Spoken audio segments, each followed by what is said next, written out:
महादेव की नगरी कही जाने वाली काशी में एक बहुत ही पुरानी कहावत मशहूर है कि पहले काशी कोतवाल की पूजा फिर काम दूजा, जिसके अनुसार इस शहर में कोई भी शुभ काम करने से पूर्व काशी कोतवाल यानी कि बाबा काल भैरव की पूजा अर्चना की जाती है।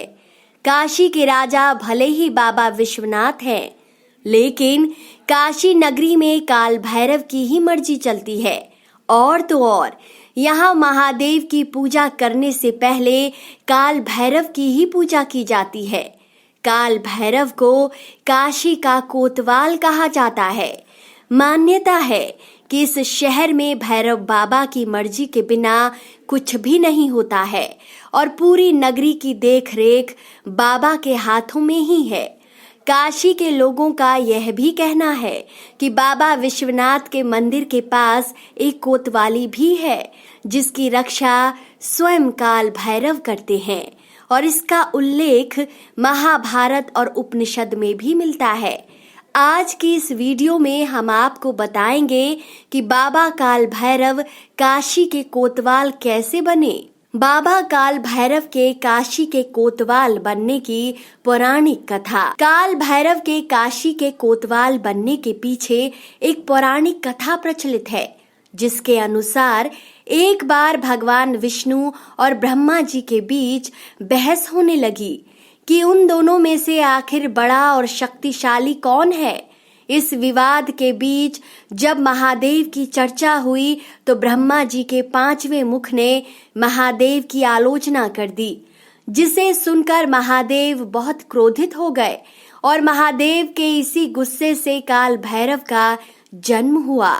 तभी काल भैरव को महादेव का अंश भी कहा जाता है। महादेव की आलोचना करने वाले ब्रह्मा जी के 5वें मुख को काल भैरव ने अपने नाखूनों से काट दिया, लेकिन फिर वो मुख काल भैरव के हाथ से अलग ही नहीं हो रहा था। उसी वक्त वहां महादेव प्रकट हुए और उन्होंने काल भैरव से कहा कि तुमने ये क्या कर दिया।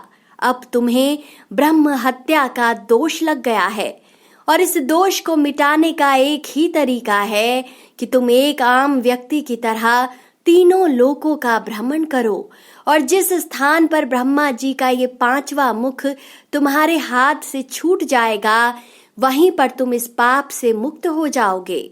महादेव का आदेश पाते ही बाबा काल भैरव एक आम व्यक्ति की तरह पैदल ही तीनों लोकों का भ्रमण करने के लिए यात्रा पर निकल पड़े। लेकिन जैसे ही उन्होंने अपनी पैदल यात्रा शुरू की तो महादेव की प्रेरणा से वहां पर एक कन्या प्रकट हो गई, जो बहुत ही तेजस्वी थी। ये कन्या अपनी जीवा से कटोरे में रखे रक्त का पान करती जा रही थी। कथा के अनुसार यह कन्या कोई आम कन्या नहीं, बल्कि ब्रह्म कन्या थी। महादेव ने इस कन्या को काल भैरव के पीछे छोड़ा था, जिससे कि भैरव तीनों लोकों का भ्रमण करना ना छोड़ दे। तीनों लोकों का भ्रमण करते हुए जब बाबा काल भैरव काशी पहुंचे तो उनका पीछा कर रही कन्या वहीं छूट गई, क्योंकि महादेव की अनुमति के बिना काशी में इस कन्या का प्रवेश वर्जित था। काशी में जैसे ही बाबा काल भैरव गंगा के तट पर पहुंचे तो यहाँ भैरव बाबा के हाथ से ब्रह्मा जी का शीश अलग हो गया और भैरव बाबा ब्रह्म हत्या के पाप से मुक्त हो गए। फिर वहाँ महादेव प्रकट हुए और उन्होंने काल भैरव को वहीं रहकर तप करने का आदेश दिया। कहा जाता है कि फिर काल भैरव इस नगरी में ही बस गए और एक कोतवाल की तरह यहाँ की रक्षा करने लगे। तो दोस्तों, आपको ये वीडियो कैसी लगी, अपनी राय कमेंट सेक्शन में जरूर बताएं।